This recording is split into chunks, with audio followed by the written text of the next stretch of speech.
In 1815, a volcanic eruption in Indonesia led to the year without a summer.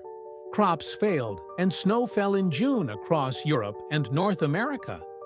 This bizarre climate anomaly inspired Mary Shelley to write Frankenstein. Could a single eruption change the course of literature? The eruption's ash cloud blocked sunlight, causing global temperatures to drop. This unexpected twist in nature's pulse left a lasting impact on history, reminding us of the interconnectedness of our world. How might today's climate events shape our future stories?